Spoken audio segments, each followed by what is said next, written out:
Cheers, everybody. Damn. Here Cheers, we y'all. go. Tea at 10 o'clock at night. I'm probably not going to sleep till 3 o'clock in the morning again. That's how we roll. So, as you guys can tell, we have a special guest. I've been talking about him all week. Eric, thanks for taking time jumping on. I'm going to give you a proper introduction, but I figured I'd just kind of like give you a cheers. Thanks for taking the time. And you're holding it down on the West Coast for us. We got San Diego's in the building. Oh. I didn't know that. I thought you were in the same time zone as us. Nope. So what time is it there? 7 o'clock. Oh, okay. At least it's early for you. We're Yeah, he gets that sun. Perfect. So what I figured we'd do is kind of highlight again. So it's been about like 15 years, give or take, Right. how long Eric and I have known each other. And it's actually like, so gee, what I think is funny overlapping story about this, we'll talk about, Eric was my first MMA coach. I met him at a school called Red Boy Jiu-Jitsu. I saw like a banner or like a flyer for it actually when I was going to Stony Brook University, like, hey, like jiu-jitsu club or whatever. It wasn't even like an on-campus club. It was just the school they were promoting. Paul or like Mikey Triangles probably just like had somebody put out some flyers. Right. And then I found the gym, came across Eric, and this like kind of completely shifted the course that my life was on. Cause I was a very unhappy person at this stage of the game. I really like transparently wasn't sure what I wanted to do with my life. I know I wanted to be in health and fitness. Eric came in, like you're still professionally fighting. You were going back and forth from Vegas to New York, bouncing in the Hamptons. So like, that's what's cool. I think, Eric, is you have a lot of overlapping stories that I think Gina could appreciate because she's worked, from like Pasha all the way out to the Hamptons, like entertainment and all that stuff. So like I used to live at Pasha. So did I. I used to work for Nervous Records. Okay, Mike. Yep. I used to work for him. I was his assistant for like 3 to 4 years. Yeah. Yeah. So I wasn't even 21. I think if you know Pasha, you know Glow, you know Neptunes, I was the doorman at Neptunes for like 8 years. I did the guest list some days at Neptunes. Yeah. And we probably definitely crossed paths. That's what I was gonna say. I knew 100% from the worlds you guys are in that it would kind of. That's hilarious. But I wasn't even of age to be there, to be honest with you. If I'm being 100% transparent, I was 20 years old, and since I worked for Nervous Records, I used to do the guest list for him for most of the Nervous parties, and then I worked the merchandise, and then after that, I just walked my little butt around and hung out. Right on. Living that best life. So then Eric, at this point of the game, like you're fighting, you're coaching, you're traveling the world, living your best life, and then being able to, what I've always been grateful for, and I always like to express this as gratitude to you, is like you've kind of just always brought me along for the journey, and guys that have kind of come across your path, like I'm not the only person that's followed you across the world, and there's a reason for it. So from everything from, like the entertainment in the Hamptons, to like even across the world, to the MMA, to the coaching, to all of that, you bring a very unique kind of presence to the table that I think attracts people and just like has connections with that. So that's like from my experience of our connection, I'll kind of pass it to you to kind of fill in the gaps, because obviously I left a lot of gaps there from, how maybe you got exposed to martial arts, which I could like give you my version of, but I'd rather hear it from you and we don't have to go too long into that. And then where you're currently at, because what you're currently doing, I think is probably the most exciting aspect, at least I've seen you on in the last 15 years. For sure. So my original exposure to martial arts was wrestling in high school. I got kicked out of school going into at the end of my junior year. And so I was in and out of all types of group homes and special like schools for troubled kids and homelessness and all that jazz. And then while I was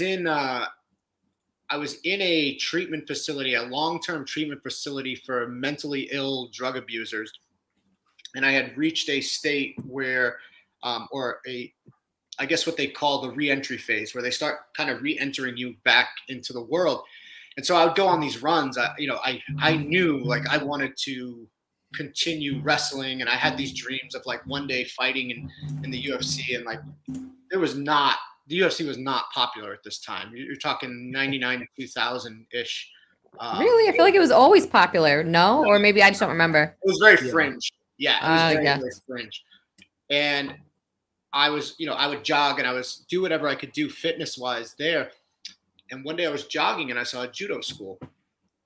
And so I popped my head in there, and there was an old white-haired guy that was, teaching judo, and he came in and I expressed some interest, and I paid $70 for my first month there, and the guy never charged me a dollar again. I would be in there sometimes 8 hours a day. I would go in for the morning class, and I would just hang out there all day until the Wow. evening class because I didn't have anything else to do. I knew I couldn't, like, idle time was not healthy for me at this time. I couldn't be sitting alone with my thoughts too Mm. much. It'd be very easy for me to kind of get dragged back down into the streets. And so for a couple of years, um, I was doing a lot of judo. I was driving into Brooklyn to wrestle and train Greco-Roman in the city with these Russian guys, and I would get exposed to different martial arts. I got exposed to Brazilian Jiu-Jitsu. I got exposed to Muay Thai. I got exposed to some of the more traditional martial arts, and I knew, like, I wanted to fight. Like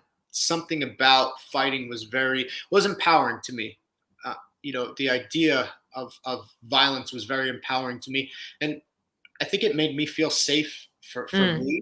And I certainly wanted to use it for evil in in the beginning. Like, I was like, oh, like, this will make me way better at robbing drug dealers. Because even what I learned in high school, like, I was just naturally, I was pretty gifted. I didn't get to go to school for very long, but what I learned, I was using on the streets often. I realized at 15 years old, like, whoa, I can beat up grown men. This is pretty cool. I felt really secure in that, and that's changed obviously over the years, and the way that I look at martial arts has changed over the years. And it's taken me around the world. I've lived in Las Vegas. I live in San Diego. I've lived here a few times, back and forth between my travels. I've gotten to spend a lot of time in the UK, living there for periods of time. Nice. I lived in Thailand for 5 years. I've been all over the world: Australia, Russia, all over Asia. So, it's been good to me. It's been really good to me. It's very likely saved my life, from dying of a life of crime. I would say, yeah, if I didn't find this outlet, I don't know that I'd still be here, or that I'd be free. I'd probably be locked up for a really long time. That's good. And I think a lot of people, when they go into martial arts or that lane, have a similar struggle with something they're going through, whether it's family, homelessness. There's always some type of backstory that this art form of art saves them from. I feel like that's the constant story I hear, and I really like hearing that this platform gives people a way to express themselves and saves them from another part of themselves, if you will. And I'm glad you found yourself and found a way to express yourself. Yeah, it was a long, twisted path, and because martial arts, in my opinion and in my experience, really forces a person to confront their own ego on a regular basis. Okay. These very extreme circumstances, and when you think about masculinity and you think about a man, right? Like, a man Manly. doesn't want to be able to get beat up by another man, or they may have fear about getting beat up, or maybe they put themselves on being a tough guy or whatever it is. And so when you're in there, you're like, those stories are coming up while you're training. The guy that got bullied is dealing with his story about getting bullied every time he goes to train. The guy that is a bully doesn't want to lose to the nerd that's really good, and so he's dealing with his story. Okay, the guy that's a great athlete is just used to winning, is not acquainted with losing. And the thing about martial arts is, even if you're really good at it, you're going to fail pretty often. Yep. There's a lot of failure. It humbles you. Yeah, and so there's a humility that you can harness. Not everybody does, and I didn't for a long time. All I wanted to do was win, because I needed to maintain a certain story about myself. I really thought, because I learned this young, I saw, wow, people treat me different because I can fight. And that was my experience from very, very young. From the time I was, I don't know, maybe 10 years old, I would get in a lot of fights, and I would win, and people treated me different. And I liked the way I was getting from the kids on the street what I wasn't getting at home, right? I wasn't getting any adulation at home. I wasn't getting, told I was good. In fact, I was getting told the opposite most of the time. So kids and the people in the neighborhood treated me different. They treated me special because I could fight. That felt really good. And so I needed to keep that.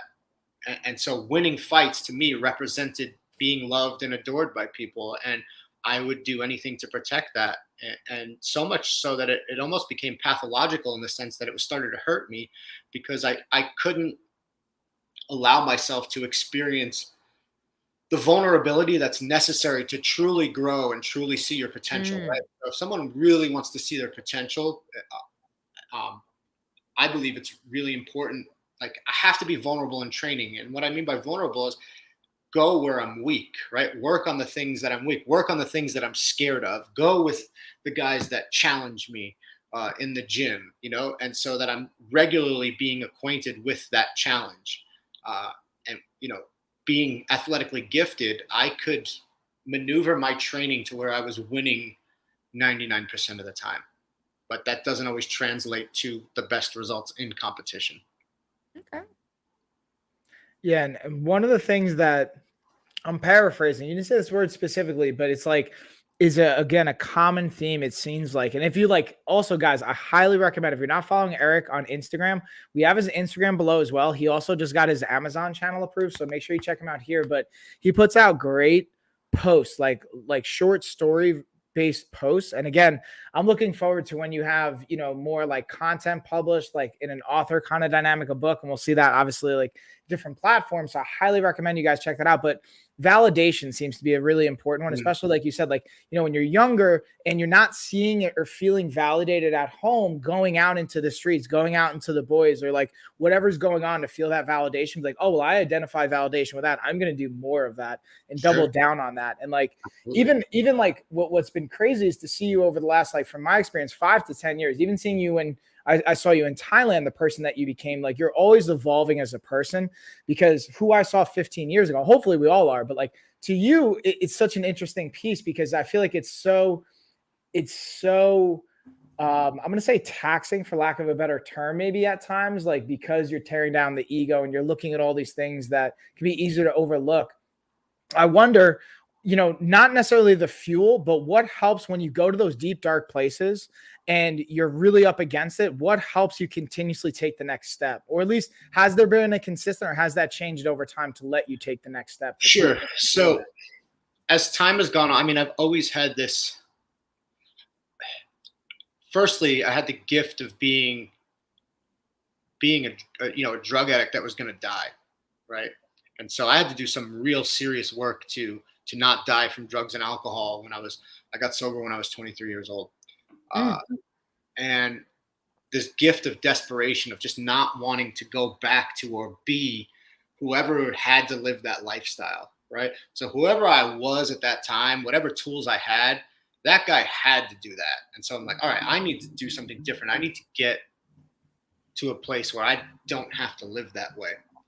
So that really got me started on my path, and it was long, slow, and painful for quite a while.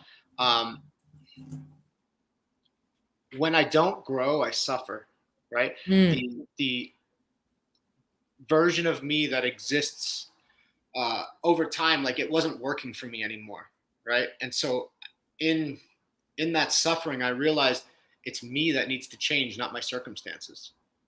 And once I realized that my suffering is it's not the stuff in my life, it's or the things or the content of my life, but the context in which I was living in, right? So if it's not the things, if the things don't need to change, if the content doesn't need to change, the context, right? How I'm looking at life, well, that's all within me, right? My perspective, my interpretations, all that's within me. And I control that. Right? It's not a snap my fingers and change my perspective on life kind of thing, right? I don't believe that really happens most of the time, but doing the work, right? To constantly take a look at, why do I react like this to this particular stress or stimuli? Why is it that I see the world like this? Why is it that I want to hide who I truly am to people and put on this like tough guy facade all the time, right? Why is it that throughout my 20s and 30s, like I had to get validation through women. So I was just running through women, Okay, Eric. in a mad race, but it wasn't getting me where I wanted to go. No matter how pretty she was, no matter how many of them there were, it didn't it was the high was there during the hunt, and then once it's over, it was time for another one. So wait, I'm really curious now. Like, how many of these? You made it seem like you're going through hundreds of women, like weekly, like or something. I won't give you my number, but like a monthly, weekly. I don't know. No. Yeah, well, I worked in nightlife for a long time. Yeah. Oh, that I know. That's why now I'm really curious. Yeah, I had a lot of access, and I did pretty well for a guy that's 5'6". I'll leave it like that. He's like, I did pretty well, and had really fucked up ears the whole time. So okay. Yeah, I did well. And if you look at that as doing well, no, it's all how you want to look at it. Like, right. Kudos for you. There's some men who high five you for that, and then there's some who will be like, okay, but either way, to their own. I don't. It's like for me, it's it's part of my story. It's part of your journey. Yeah, it taught me a lot, and I'm thankful for it. I don't regret anything. The only thing I regret is the people that I physically or psychologically harmed when I was in the street. Like the people that I, either put knives to or tortured or did fucked up things to. Like, I feel bad about that stuff. Are we allowed to hear a story? I mean, there's lots of them. This is where I would highly. So I want to pitch an idea to you, G and Eric. I know we've talked about this because Eric's had some amazing short stories that you can watch, and like he's published them on Instagram, on Facebook, I believe on LinkedIn too. I'm not sure if they're on LinkedIn. I haven't put them on LinkedIn yet. Yeah, so that's like the next platform I'm excited to see them on. What I want to see is artwork to go with the written story. So I want to, so to all the artists out there, I'm sure obviously, Eric, you've got artists that come to your mind too, but for the artists out there that are interested on a project like this, I would highly recommend reach out to Eric, read his stories, and then I would love to see like black and white or shaded kind of imagery and artist work, like still pictures done to these stories, because I feel like there's such a cool collage that could be created, or like a coffee book, even like audio books too. I'm seeing sitting there. Well, I could share. I've got a few stories that are entertaining that I can share. If you're comfortable, remember you are on Amazon, so you could talk about the stories, but just be careful the wordage or verbiage or certain things. Can't say drug names. I'll say that we can't say drug names and we can't say curse words. So like that's like the only limiting variable. Okay, so I'm 18, 19 years old at the time. In the streets pretty heavy. I've been in and out of a few different rehabilitation centers at this point. Mm-hmm. I'm free, and I go to a house. Friends of mine find a house of this guy that's about 22 at the time, and an older guy that's 40. And these guys are like lifelong bad guys at the time. Like the 22-year-old had already been in and out of jail.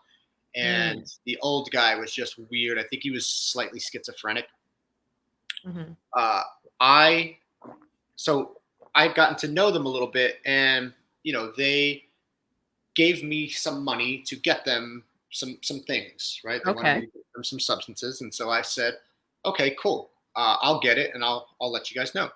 And so the day goes by, and I went out and I took my friends drinking that night.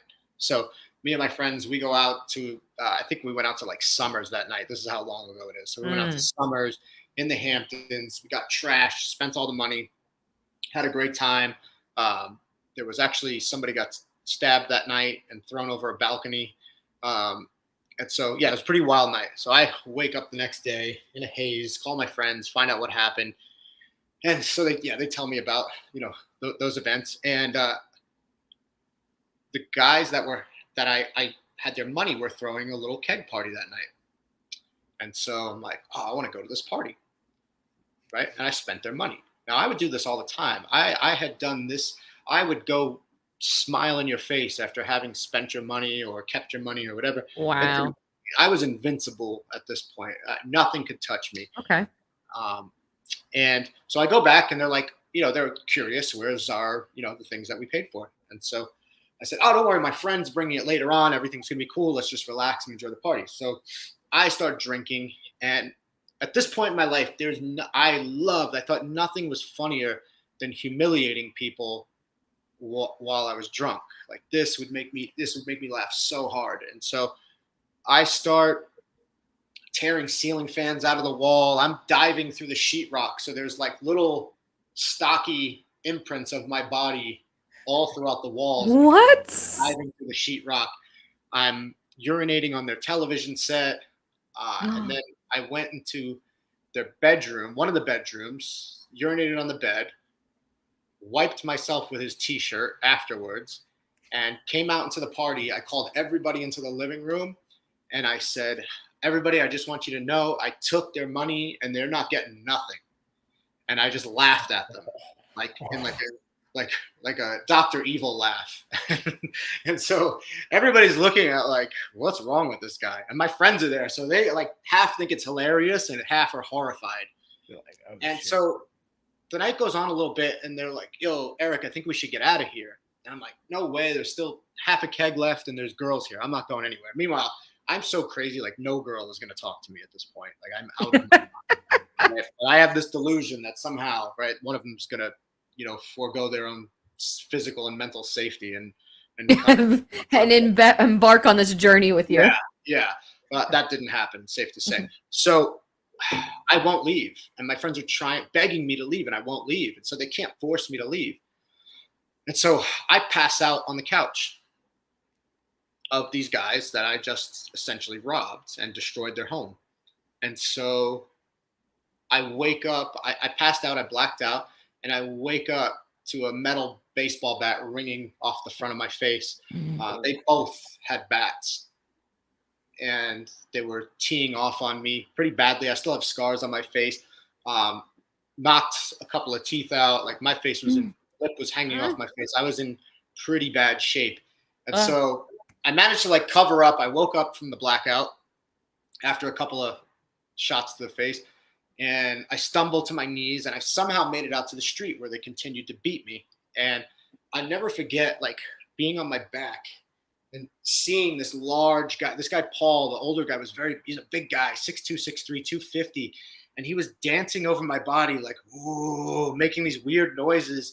He was strange, and he talked in weird intonations. And I never forget the amber street light and his large body just kind of like howling and dancing very primally over my body. Oh my while God. beating me down. And all of a sudden there's a car coming down this road. This is on a dead end road in East Quogue. Like it's a dead street. No one's coming down the street. Luckily there's a car that comes down the road. So I see the car, I dive on the hood of the car, right? Turns out, and so when they saw the car, they thought, oh, these are witnesses. Like these guys, they were definitely trying to take me out. And so I dive on the hood of the car. Turns out it's a kid I went to high school with that I had robbed 2 weeks earlier. Oh my God. He'll give me a ride home, luckily. I don't know if he gave me a ride home or if I forced him to give me a ride home, but somehow I made it to the house. I get home, I go to sleep, and I guess I was living at my parents' house because I was allowed to live there at this time. I would be oftentimes not allowed to live there because these things, a lot of people were coming back looking to get retribution at my parents' house, and they had 2 other kids in the house. So this must have been a time that I was living there. And I come down in the morning, I think it was a Saturday morning, and I don't remember any of this happened. I don't know what my face looks like. None of that. My mother sees me and she screams. She's horrified. Oh my God, what the fuck is wrong with you? Sorry. Okay. And screaming, cursing, screaming at me. Right. So no concern about my well-being at all. Like screaming at me. And she goes, go upstairs, look at your face. So I go upstairs and look at my face, and my face is mangled. It looks like I got in the face with a bat a bunch of times. My lip is hanging off my face. There's still a piece of tooth stuck in the piece of lip that's hanging off the face. Teeth are cracked. My face is bruised. I'm covered in blood still. And it was the first time I could remember in a long time feeling scared.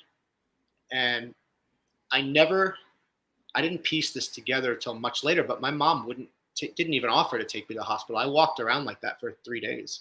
My lip hanging off my face, teeth missing. And finally my neighbors, who kind of like, they lived down the street, and they took me in when I would have these bouts of homelessness, they was like, "Hey man, you got to go to the hospital. You can't walk around with your lip hanging off your face." And so they took me to the hospital, and I got stitched up, and I got some teeth repaired, and it was not the violence that I think scarred me long term. The really painful part for me was that my mother wouldn't, like, her reaction to that. I think I was so scared. I just wanted her to be like my mother at that time. And Mm, like we have a pretty good relationship today. And she's done a lot of work and a lot of healing. And she doesn't almost, it's like she's disassociated from the whole memory. Like she doesn't clearly remember that at all. I think she spent so much time worrying about me at that time of my life that she actually had a stroke prior to that. And I think it was just very painful for her. She would tell me that every night I have a hard time going to sleep because I'm waiting for a phone call that you're dead. And I was robbing people like this and robbing drug dealers just about daily. So the chances mm. of that happening were pretty high. So yeah, that's and my brother actually caught the big guy a few months later and beat him within an inch of his life, and had Oh, to hide, wow. had to hide out in a horse stall for 3 weeks while this guy was fighting for his life. And luckily, the guy pulled through, but he lost, like, I don't know, 70 pounds after that. Like he was so beaten that, like, Oh, his wow. body became frail from what my brother did to him. So it was interesting. That's a whole interesting story in itself. But yeah, so these are the stories that I was going through when I was a young teenager. It's crazy because it's a crazy story, but part of it growing up in the scene that we grew up in, and this, it doesn't surprise me. It doesn't, because I've been to house parties where that exact scenario where I've seen kids urinate on TVs and stuff like Right. that, and it's crazy. There's always that one guy or something that ended up doing that, and it was always the kids from that scene or going around being crazy. And I guaranteed I could even name the kids. You might even know who they were at the Right. time, because they ran through Pasha like it was nothing. They lived there. They literally slept in the corners sometimes, Right. type scenarios. Um, but I also think that's just the age you were. And you said you were sober by 23, correct? Yeah. So the whole Pasha phase was before 23. No, I went to Pasha sober. Oh, really? Isn't that crazy? Yeah, like My so, like whole clubbing career was sober. No way. Yeah, I got taken. I started getting taken to nightclubs when I was 16 years old. My Mhm. friend Greg, who lived down the street, same guy whose parents took me to the hospital. Hi, Annie. Greg, Greg was like my big brother. I didn't have an older male role Mhm. model, so Greg really introduced me to the underworld. He introduced me to the criminal world. He introduced me to the club world. He was a bartender in the Hamptons and in the city, and so he would take me out all the time. He took a liking Mhm. to me. I was pretty gangster at that time, so they thought it was hilarious that, like, this little kid would do all this gangster shit, like go steal and rob and bring all the stuff back. And so they Wow. they got a kick out of it. And him and this guy John Brown took me under their wing. And uh, Greg would take me into the city. We I would get so drunk that I would pass out on a stool on a Tuesday night, right? I had to be at school the next day. And Mhm. then they'd wake me up. We'd go through Harlem, Spanish Harlem, looking for things in the middle of the night. Then they would drive me home and drop me off at the bus stop at 7 a.m. And maybe I'd get on the bus, maybe I wouldn't. Depends how hard the day was. How you felt that day? Yeah, I would pull up a piece of lawn furniture and just sleep on the bus. I sleep on the lawn, and the bus would beep and wake me up. And a lot of times I would just give them the surrender I'm wave. not gonna make it. Like, keep going. Let Yeah, me go. my friends. I remember like seeing them just like giggling. They would think it's so funny, and it's tragically funny. But yeah. So I was going to nightclubs young, and Mm. and but then, yeah, 18, 19, I didn't really go to clubs too much until I got sober. Once I got sober, I was about 10 months sober, and I was hanging out at a gas station that my friend Lewis owned. And I was just complaining to him how boring my life is. And since I got sober, I'm like, I'm glad, like, obviously, that I'm not getting in trouble anymore and things are Mhm. picking up. I'm so bored. I'm 23 years old, right? and this guy pulls in, the Red Bull delivery guy, who also happens to co-own a security company, right? So he said, hey, do you want to Look work how it at all falls together. Yeah. So do you want to work at ICE? So he's like, oh, ICE. we're having a staff meeting. So I show up to staff meeting, and all the people are looking at me like, what are you, a bus boy, or are you here to like clean toilets or whatever? Because I'm tiny at the time, right? I'm so little. Mhm. But I could fight, and I was a practiced martial artist. I had done some underground fights in New York City, so Mhm. you know, um, I had a little notoriety going for me, and so they give me this job working, and everybody's double taking, like, this guy's gonna work here, because ICE was pretty violent and wild back then. And yeah, after a couple weeks, I did well and proved myself and handled some things, and they were like, hey, do you want to work with us out at the beach? That's how they referred to Neptunes. And I was like, what's that? Like, Neptunes. And I was like, my cousin and all my good looking friends like hung out there. I Yeah. never thought I'd be allowed in a place like that. And then they're like, no, yeah, you can come work. And so once I started working at Neptunes, prior to that, no women paid attention to me at all. I was so closed off. I was scared to death of women, right? Because I think my mother had really shamed us about anything to do with women and sexuality or anything like that old Catholic guilt. And I just didn't feel good about myself, and I was crazy. Like I was really messed up. Women started paying attention to me all of a sudden. Like I had this new door open, and I would say you're the doorman. The doorman gets the most. Forget the bartenders. Forget the DJ. They will do exactly. And that's it. The crime of it was I was a good looking kid. You know what I mean? But like, girl, I was a really good looking kid, but I was so messed up. Like it was visible. You could feel the emotional trauma coming off me, I guess. And but yeah, working there just gave me this false confidence. Like, oh wait, I've got something here. I've got like an ace up my sleeve. And then after a while, I started learning how to play the game, at least within the context of working in a nightclub. You know what I mean? So that really opened the gates for me to really just run wild with women for a while. I think the first time my friend took me, she passed away now. She was my first experience, Pasha. She took me to every nightclub, took me to Neptunes. I don't know if you know Lauren Ryan. Not by name, but by picture, I guarantee I would. Well, she took me everywhere. She knew everybody, and unfortunately, she passed a few years back. She had some issues and stuff like that, with the scene, and never really got out of it the way you should have. So, we knew I was always in some kind of trouble. I guess from 18. No, when did I go? I started going to teen clubs at 16. Right. My mom was Nathan's. Then there was Nathan's, of course, yes, where I tried to run away and I ran away to Nathan's, and my mom found me and dragged me home. Do you remember how bad teen nights smelled because none of the little boys wear deodorant? Oh my God, it was disgusting. Yeah, I would see things at teen nights. Every now and then we'd have to work a teen night, and we'd be like, fuck, I don't want to work a teen night. It's terrible, Like, and these little girls would be grinding so hard on these smelly little boys. And I'm like, I don't know if this should be legal, but yeah, it was a thing for sure. No, it was horrible. And I think I think you have to almost experience it to appreciate how far you've come from it. Because looking back, I'm lucky I didn't have nights that, like, there was like guys or even girls who were just like, I'll take you home, and I didn't know them. They could have kidnapped me. They could have whatever, or waking up and being like, where am I? And as a female, we don't really, at least at that time, now it's in everyone's faces. Now what to look out for. Back then, it was like a free for all. Absolutely. My mom didn't. I'm gonna put a light on real fast so I don't lose because I'm running off natural. Yeah, go ahead, go. That's that West Coast problem right there. Right? Oh, we're running out of light over here, guys. Excuse me. No, I'm kidding.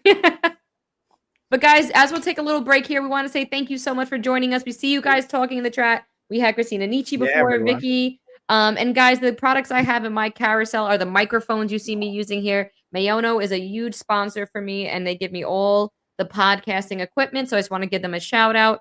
And you guys, I'm switching through them, but I am using all the audio interface and the mics down below. We really appreciate everyone who shows up for the podcast. We do this once a week, and we have Eric the Gentleman here with us sharing some crazy stories. Mike, do you want to give any feedback, questions? What do you have going on in your head? You've been pretty quiet over Yeah. there. So what's interesting is like normally, and Eric, I'm curious your thoughts on this. Like when I've had Eric on a podcast or talking, it's usually MMA related and things like that. So I think it's refreshing, at least from my eyes, to hear. Not that like I love hearing about these stories because obviously that means they happen. So there's an experience dynamic that obviously we hope it, but they already did happen. So I appreciate you sharing that. And to me, it's kind of refreshing and nice. And because the name of the podcast is Real Family Ish, I think always like I always try and go back to the angle of not only how this showed up in your life, but then like you mentioned your brother, you mentioned your mom, like then looking at the family dynamics and then fast forwarding and like, 10 years, 20 years, looking down the line, what of those relationships, what was like the maybe consequence or tax? And like, how did you have to navigate those relationships throughout your like development and your not only adolescence, but into your adulthood?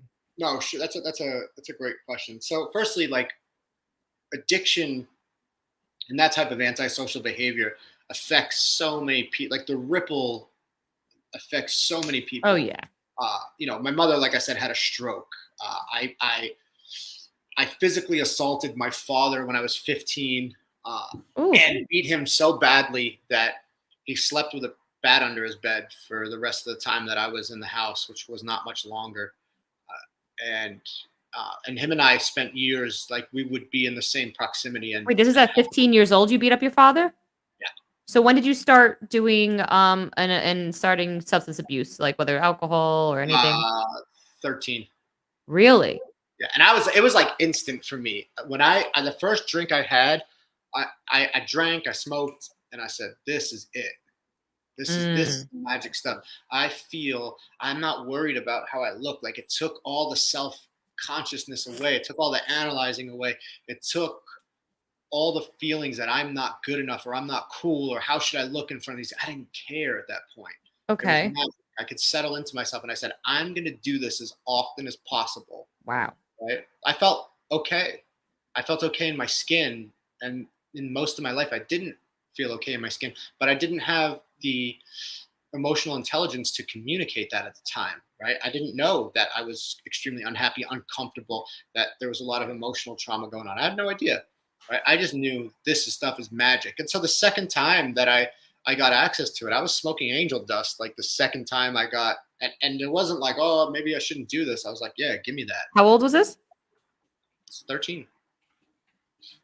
13. How were you exposed at there? Now, so maybe give me a little bit background and context to it, because what are your parents like? Were your parents super strict with you, or they just kind of like be home when the lights Super go strict. I would occasionally go sleep over my cousin's house. My cousin lived in the hood. up? Okay. Right. So my cousin lived in a neighborhood where the parents let their kids do whatever they want. Right. These kids were always out in the street. These kids, they seemed to know so much. They were like so grown up. Like they knew about the streets. They knew about. I remember my cousin like, yo, don't leave your shoelaces like tied up in front. That shit's whack. Like you got to hide your leg. And I didn't know any of this stuff. Like no one ever taught me how to dress. No one. My parents really didn't teach me anything. Right? They did not prepare me at all. I had really no male guidance whatsoever.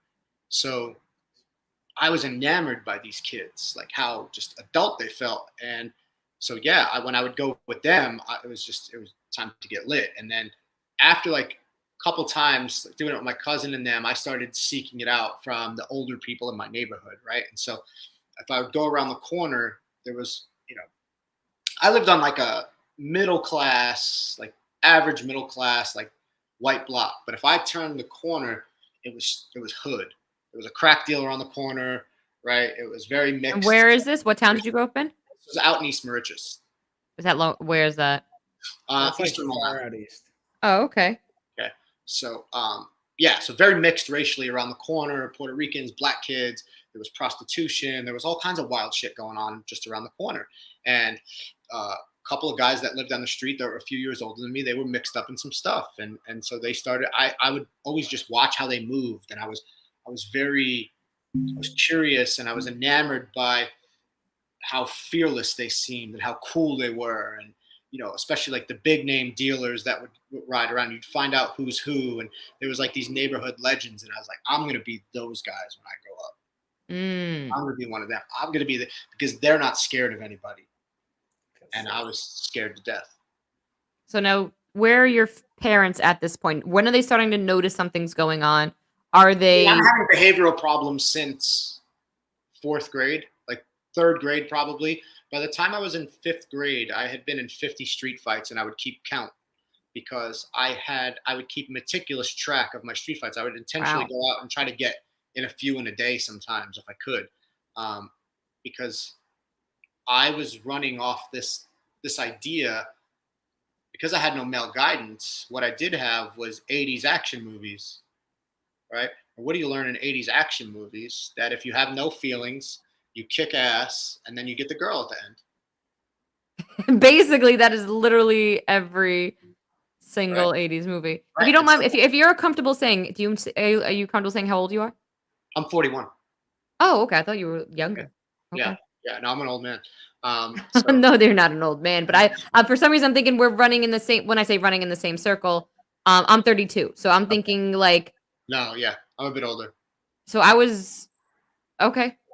Yeah. I honestly I should not have been in half the places I was at my age. So I was like 19, 20 in Neptunes, and everyone was like at least 25 or older. I feel like, right. And I was running around, and they hated me because I would be the drunk girl, and they all knew I was underage. Like, Gina, can you like at least keep it together? You're not even supposed to be here. And I was like, but anyway, go ahead. So, and my parents, they started it.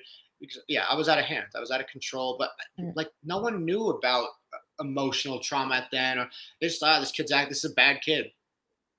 Okay, but so now, did you feel that they could have done like? Do you think also it was the time that it was? I always say this, and I told Mike, we said it on the podcast before. I feel like my parents didn't prepare me. They just try to like be strict. And by being strict, that's how they prepared us. Instead of telling me, this is what could happen out there. Watch out for being, they didn't prepare me at all. Me either. So I was more curious. I wanted to do more. I wanted to see more. I wanted, because I had. Yeah. You they go just ahead. told me everything was bad. Yes. Thank you. They just said, out there is bad. Be home by 8 p.m. or I'm going to take everything away. Okay, right, cool. But at what's the same bad? time, right? The same time, okay, you're telling me out there is bad, but home feels terrible. Yeah. Right? Home doesn't feel safe to me. When my dad would pull in the driveway, we would all hide. We'd hide because we didn't want to be the first ones caught in his crosshairs. If he was drunk, which is a pretty high chance, like, it was scary. And I think that's an important piece too, is going back to like the family dynamics too, is not only, where like the original point too, that kind of even stem that is like the ripple effect, but also is keeping in mind the context to society, into like what was known, like what behavior was going on. And then like, I wonder too, Eric, if you don't mind me asking this, because I'm making some assumptions here, but I feel like they're close or fair assumptions of like the power of forgiveness. Like we've talked about this in different contexts of, whether it's your fault or not, it's your responsibility at the end of the day to address whatever happens in life. I wonder forgiveness and responsibility from your experience. Sure. I don't fault my parents. Like I don't blame them for what happened. They had the tools that they had. They didn't grow up they didn't get an education on kids. They had me when they were 19 and 20. Yep. No life skills, none, no emotional intelligence whatsoever. How could they do any different than they did, right? So I didn't realize how much that stuff affected me probably until the last 5 or 6 years or so. And I had been on a healing journey for a long time, but I really started stepping it up once I saw my inability to have relationships. Like once I got tired of running around the way I was, and I actually started trying to have girlfriends, and it wasn't like I would get these women to fall in love with me, and then I would just be not interested. What? But the idea, the responsibility of being committed, the idea that if they love me, eventually they're going to abandon me. So it's easier for me to leave them first. So like love to me was the only models I had was from my parents, and it wasn't a great model. Right? Not a model that I wanted. And so I didn't want to have that happen. I didn't want the hurt that comes from that. So it was easy to get them to fall in love with me. So I get the validation and then run, right? And then just ghost them. How many girls did you emotionally scar? I had girls move across the country to be with me. I had girls move across the world to be with me. And yeah, sadly, like I had girls that would fly across the world to be in a relationship with me that I met on holiday while I was in Thailand. And then they would get there and I'm like, yeah, this isn't going to work for me. Oh. And I would have to just go about my business. And yeah, unfortunately that happened to a few people, but here's the thing. Once they got over their pain towards me and they moved on, I would be destroyed because I needed them to be into me. Right. Needed that longing. So with that, right. So I realized like my idea of relationships is super selfish. Even my professional relationships, it was all about me propping myself up and being this. I needed to be the best, the man, the guy, and you were just a tool to help me get there. And that wasn't working. And I was miserable. I lived in the most beautiful place on earth, having the coolest job, coaching fighters and fighting and traveling around the world. I had all these women tourists coming through all the time. So I have access to everything cool. I got more money than I can spend for the first time in my life, and I'm fucking miserable. Mm. And But again, it probably also stems from your relationship with your family as well. Absolutely. And then, you know, kind of with that, then to bring it kind of full circle, even to where you are now from a professional standpoint. And while I know like most of what you cater towards, and you can obviously identify this more, is in that high performing like men category. I wonder, like, you know, when we look at like your experience being a tool, like you mentioned a tool before, you know, in a different context, but like how has that been a tool for the way you coach your clients and how that shows up in your professional life now? Because I imagine you can like empathize, you can relate, you can go deep and people connect to you because of a lot of that as well. Absolutely. So I coached, once I retired from fighting, right, I started coaching fighters, and I had a lot of success with that. I had a few world champions and did pretty well. And as I started to push through this journey and realize how my relationships were not working, like I had to really dive into like some deeper healing and really start to take this stuff on. And so I know what it's like to win at all costs, even if it's building, you know, measuring my life based on women, money, success, notoriety, you know, how many Instagram followers you have, all the things, right, that don't equate to fulfillment, that don't equate to happiness, that don't equate to meaningful relationships, right? And so, you know, one of my mentors, Robin Williams, always says that the quality of my relationships is the quality of my life, right? Mm-hmm. And I found that to be true. So to win by the Western metric, right, but to win alone is a miserable way to be. Yep. And so there's so many people that are running off that metric, right? That if they add more content, if they get more money, right? If they get more women or the right woman, or their kids would stop being, you know, so annoying, if people would just leave them alone, if their boss would respect them, whatever content they want to have in their life, then they'll be happy. But it doesn't work. Nope. It doesn't work. People are miserable following that formula, right?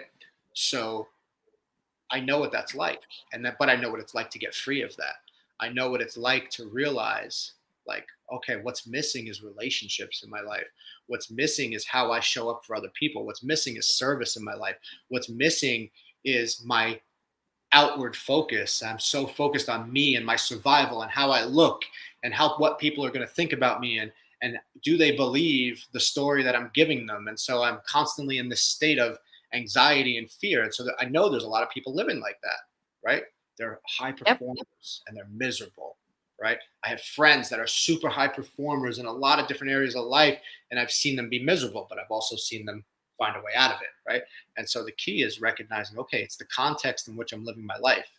If the context in which I'm living my life is a survival context, if it's all about me, where's the relationships? Where are the other people? Where am I sharing my life, my joys, and my passions, right? And so as I walk that path to heal, and I've gotten to a place where I'm really excited about my life. I'm excited to get up in the morning. I'm excited about the people that I get to interact with on a daily basis, whether it's a client, whether it's people at the gym that I'm training with, whether it's my wife. Like, I have an amazing relationship with my wife. I'm so proud of our marriage and the work that we've done, because from we both come from backgrounds that didn't necessarily promote healthy relationships, right?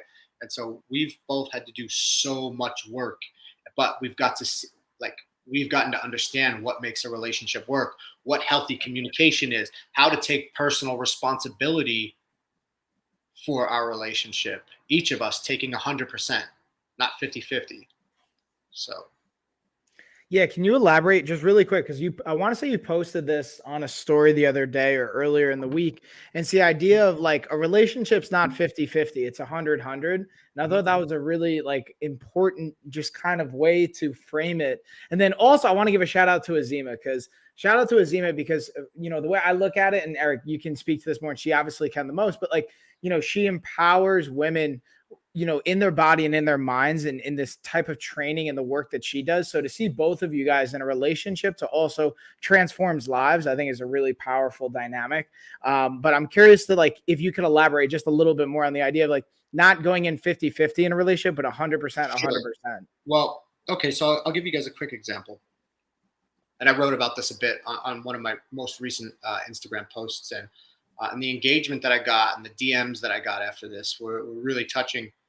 The idea that there's so many men out there that feel over criticized, underappreciated, right? Their wives annoy them. They look at their marriage like a burden. Their kids are a burden. Their life becomes a burden, right? They avoid intimacy, and so they're living in a passionless marriage. And you know, they might think like, man, this is the way it has to be. I can't leave her, or I want to leave her. I don't know what this will mean.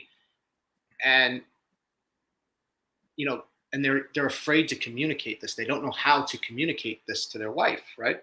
And so the 100% ownership is, this problem will not get solved by telling your wife that she's a bitch.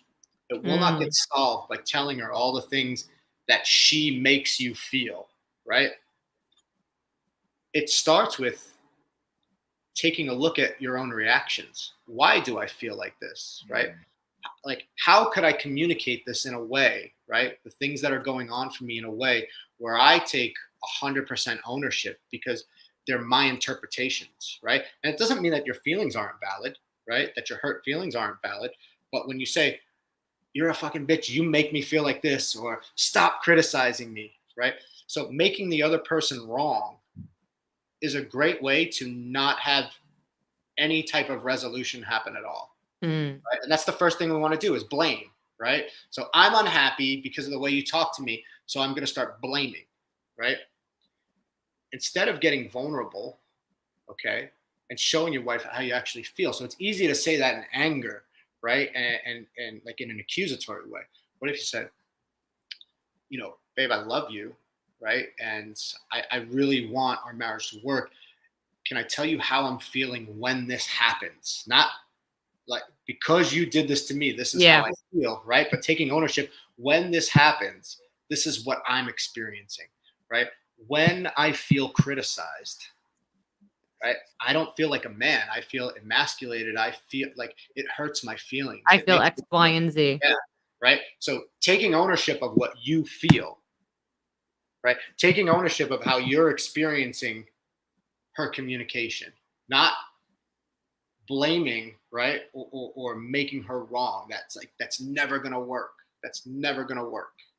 You know, take notice of I agree. my reactions. It's super important. It all starts with me, my reactions. I'm responsible for the way that I react to life. I'm also responsible for the way that I perceive life. And all of that stuff can be shifted and changed. If it's not, and it's not right or wrong, like however you perceive life is cool. If it's not working for you though, then perhaps it might be worth diving into. Okay, if this isn't working, let me find a way that works. Yeah, otherwise, why keep doing it? And then, something that we talked about a while ago, you said to me, and that I think is really powerful because, I feel like I've mentioned this to you in the past, and this is even piggybacking on last week's episode too, and in relationships and like saying like, hey, can I offer you some feedback, or can I offer you something, instead of just saying like, hey, you're this, you're that, and labeling. It's like, hey, Yep, can I I offer agree. and inviting that? What was Yeah, it? Sorry. yeah. I mean, getting permission before I'm going to give them feedback is really important, right? So again, feedback is an interpretation. It's not a fact, right? So if I'm going to start throwing my interpretations at you, especially if maybe they're not so attractive, like I'm going to get your permission. It just disarms the situation, right? Because Yeah. I said you gave me permission to tell you honestly how I'm perceiving you right now. Right. Mm. It's not a fact, right? So we know that it's feedback. It's not a fact. When I say you are this, that, and I'm making that a fact, there's just something about that stings a little bit different when in fact, if I ask you for permission, if I do it in a calm, safe manner, right? So tonality is really important. Like, and there's a vulnerability that comes with that. It's easy and lazy to yell, scream, and come from that place, right? It's I agree. easy, lazy to come from anger. I've thrived off anger my entire life because it was safe. It was safe because felt like I could control any situation with enough violence. Oh wow. Right? Not with women, but and He's like, let me make it clear, not with women. Yeah, no, that's really important because I'm like, I have a very tender spot around men putting their hands on women. It's no, that's a big no. Good. I'm glad. It's a huge trigger for me. Yeah, so, but just, yeah. And so when I wouldn't feel in control, right, I would get angry.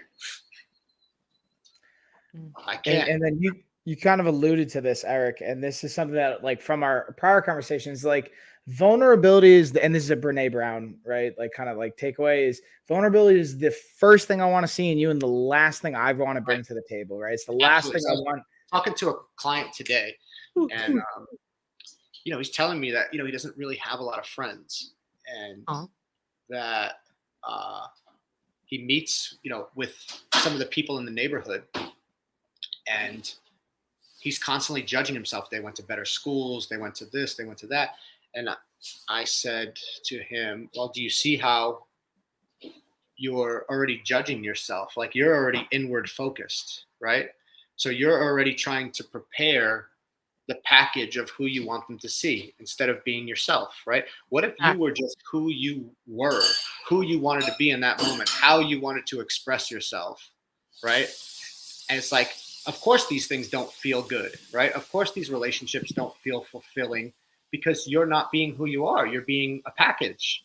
And then you're leaving them feeling like, but it's like, did you actually give them a chance to know you? Or, right, were you waiting for the safety invite? Right? So a lot of times we want to know it's safe before we take action, but vulnerability requires us to go first. Right? So I'm going to just be who I am, and you can take it or leave it. Right? And either way is fine. I don't necessarily need your approval, but I'm going to be authentic. I'm going to be myself, because I don't know, man. I spent a lot of time not being myself and very unhappy. And the more that I get to tap into who I am, the more I get to know myself, the more I get to be myself in situations where I normally wouldn't. In the past, at least, I wouldn't be myself. I would try to be who I thought others would want me to be. I wasn't happy at all. It wasn't fulfilling at all. In fact, it was very anxious because it's like, I hope they're buying this. Because if they don't buy it, this is going to be mortifying, or they're going to reject me, or this is, this whole story. I needed them to buy it because I thought that's the only way that they would take me. And from my experience there, I can obviously, or this is just my experience from my own like kind of life from that. But when you're doing that, where does the control go? Like, the control goes to them. Like, it's like, then I personally would feel like a lack of control in my own life, right? Like, I'm constantly waiting on another person for validation. I'm constantly like yearning for those other things that's like so heightening anxiety and stress and all these other things that can then, and that's why I think it's so impressive too, throughout your life is being able to maintain sobriety while pursuing the self-discovery, because I know for a lot of people out there, even myself included, going into the discovery of oneself can be really intimidating to where you want to lean on other vices and things to run away from it. So I think that's been such an interesting component of your discovery too, is because you've been doing it with like, I don't want to say no vices, but like not the traditional form. So then I wonder, like, where would the places for you to want to run and hide show up? Like, where could that still exist in your life? So first, I mean, money, sex, women, career, those are all easy places to hide out. And what I've really come to the conclusion, it's funny that you bring that up, like these places to run, right? Avoidance is a key word that I use. So where people have pain is when they're avoiding a specific set of outcomes or a specific set of feelings, right? And whatever I avoid, what I've learned is this: whatever I avoid, I get to keep, right? So if I'm avoiding dealing with a certain set of feelings, I get to keep those uncomfortable feelings. And not only do I get to keep them, I get to pay interest on them, right? Because they're compounded. Now I'm feeling this feeling and I'm fearing this feeling, and I don't want to feel like that, or I don't want to have this outcome that's going to make me feel like that, so I avoid it, right? I don't want to think about the pain that I'm going to have by bringing up this topic with my wife. And so I get to sit in that avoidant discomfort, and I've addressed nothing, right? It's like having a bill on the kitchen table in an envelope, and as long as I don't open that envelope, I don't have to pay attention to the bill. But there's a little low-grade anxiety that gnaws away from you, right? That knows that you have to pay that bill, that at some point you're going to have to address that you could turn a blind eye to it. You could smoke as much weed as you want. You could get as drunk as you want. You could sleep with as many women as you want. You know that bill has to get paid, right? So you can get that momentary escape, but eventually it's got to get paid. And so for me, my highest value is freedom. Okay. And freedom only comes from taking myself on. And it's not taking myself on and this, like, I'm just going to put my head down and run through it. I did that for a long time and it doesn't work, right? Taking myself on means feeling the feelings that I need to feel, right? And so what are the feelings that I need to feel? The ones that I'm feeling, the ones that any feeling that comes into my experience is a feeling that I need to feel fully. Because anytime I repress a feeling, that's where trauma comes from, right? 100%. That's where lack of authenticity comes from. That's where an unexpressed life comes from. From whatever passes through my heart, I get to experience and express that. That doesn't mean I let it take me over and crush me or do any of those things, or just act in crazy ways because I feel like it, right? But I get to feel my experience, right? And so many people spend so much time avoiding certain experiences, certain feelings that they've just told themselves, I can't feel this. It's too much. It'll destroy me. It'll mean that I'll have to, confront a truth that I'm just not ready to confront. And they spend their life in avoidance. And, we could see that played out in, like, addiction is like the ultimate form of that, where, I go to this tool to avoid so many times that I can no longer handle anything. And I just need this thing in my life constantly because anything is too much for me. Yeah. And so one thing I want to, like, piggyback that on is when you're, because now I'm looking at, there's obviously like a personal dynamic here, the self-discovery and the journey that we go on and the growth that goes with that. But then in the professional setting, this is even something me and you have talked about, and like being super transparent as I develop my more higher ticket coaching programs, it's really nailing down, like, who do we best serve? Who do I want to serve? Yeah. What do they look like? What does that consist of? So I wonder, even for you, Eric, like when you're looking at working with someone, are there certain things that you're either definitely looking to have, like you have to be X, Y, or Z? It doesn't even have to be like a career thing, but like, hey, I want, like, for us, we're looking for parents and martial artists, like, because like those are the people I know the struggle of time, et cetera, et cetera. I'm wondering, like, what are some of the things that you're looking for, or things like, hey, I don't care what you are, but like you have to actually show up. You can't refuse to acknowledge this. Like, what are the do's and don'ts for you, if anything, or is it all like it depends and obviously situational? Sure. So that's a good question. One of the I do really so I'll tell you who I do well with. I do well with guys that are successful, but their lives are out of balance, right? So they've got the boxes checked, but they're not, for some reason they're not living the life that they want to live. They're in pain and they don't know how to get out. They can't throw any more money at it. Like buying more stuff is just not going to do it, and they're just tapped out on how to get out of that. So I do well with that. I also do well with the directionless young man, or the young man that's just got some questions. He's maybe in his late 20s, early 30s, and he just knows that there's more, and that investing in himself is going to take him to a new level. And so, my requisite is that you be willing to take yourself on. That's it. Like, to take yourself on and to stop avoiding yourself is one of the most courageous things a person can do. And, that's it. That's, and that because once you're willing to take yourself on, you're willing to invest in yourself, right? If you're not willing to take yourself on, you might look at the price point and be like, yeah, no, that's okay. I'm good. I'll do something else that's easier or cheaper or whatever. And that's cool. Like, I don't have a problem with that, right? But my experience is, like, the guys that I've worked with that really take themselves on, there was not a lot of hemming and hawing about the money or any of that stuff. Let's do it. I'm ready. Let's go.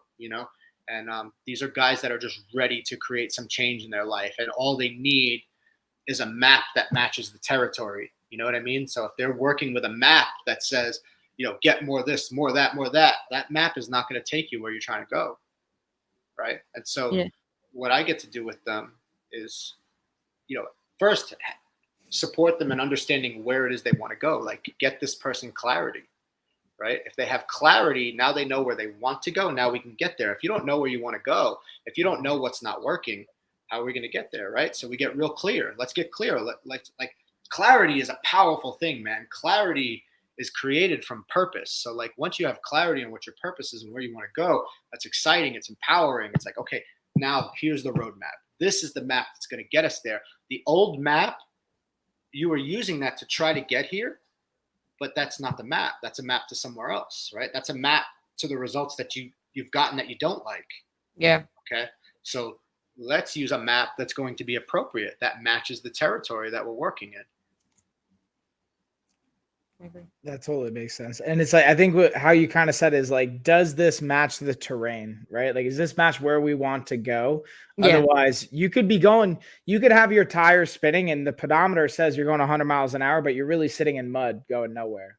So I think that's like a really cool dynamic of it. So one of the last questions I have, and then I want to kick it to you, G, and then Eric, I also want to be mindful and respectful of your time. Not that we're rushing out of here, but also if we need to go, but if someone wants to work with you, because I know there's like, even just on one of the shows now, like the channel, this is what I think is interesting about Amazon. They heard one of the things that we said, one of the channels like just automatically ended the stream. Like, oh, that like word prohibits our things, but my other channels are up and running still. So I'm like, Amazon, you're just kind of like guessing games here, I guess. I don't know what's going on. But my point is, like, there's thousands of people viewing this. There's going to be people that want to work with you or want to reach out. So I'm curious, like, what do you think is the best way for them to do that? Do they DM you, email you? Yeah, DM me on Instagram is usually the easiest way. We have that right down below, guys. His Instagram is scrolling right now. We want to give a big shout out to Eric and all his amazing stories. Thank you so much for spending the last hour with us. I really appreciated all the stories and everything. And guys, make sure you go check him out. Again, right down below, Eric the Gentleman. Okay, easy to find, easy to remember. And thank you so much for being here with us tonight, Eric. Oh, thank you guys. I appreciate it. I had fun. Okay, with that being said, Mike, anything else? Last words before we wrap it on up? So the last thing I want to say is, regardless of where you're at, I would highly recommend. Cool thing about Eric's program, and I've worked with Eric before in the past, is like virtually based, so he can reach out to you. That's what's cool about Zoom, phone calls. There's a variety of things he can offer up. Plus, we have some really cool projects in the work. Again, check him out here on Amazon. After this comes out, I'm also going to be sharing it on Instagram and social media, our stories, all that fun stuff.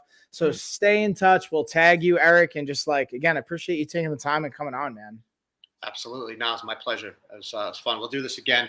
I'll come on with my wife and we could get into some of the little nitty gritty of relationship dynamics from both perspectives and have a lot of fun. And maybe we could go into some details of some stories once we're on YouTube. Once we get off Amazon, that's what we did. Once we get on YouTube, we can let it fly. Exactly. So that's what we did with our last episode. Our last guest talks about some spicy content that she does. So we did about that a was half the one I hour. was telling you about, Eric. That she, Yeah. I sent you her book. I saw a little bit. It's like a 2-hour. So we basically just stayed on Amazon for like a half hour, and then the rest of the episode was on YouTube because we knew that we were gonna cross some lines there. But so next time we got to do the full experience on YouTube. Yeah, we can get wild on YouTube. I'm down. Oh yeah. Guys, thank you so much for being here. Make sure to click that follow button. Again, we had some products here in our carousel that mine were sponsored by Mayono, all the microphones, everything like that. Mike had some, I'm sure Mike, I didn't see what is in his carousel, but I'm sure Mike has some products in his carousel. I got stuff. And next week we will be back. So thank you guys, every single one of you. We appreciate you. And bye, guys. Yeah, y'all. See you later. Cheers. Yeah, Eric.